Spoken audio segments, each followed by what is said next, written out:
ગણપતિ બાપ્પા મોર્યા।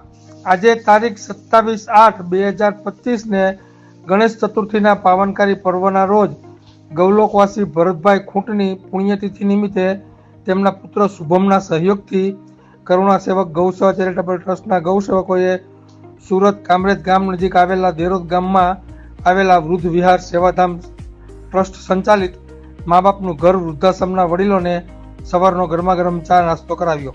જય ગૌ માતા, જય ગોપાલ।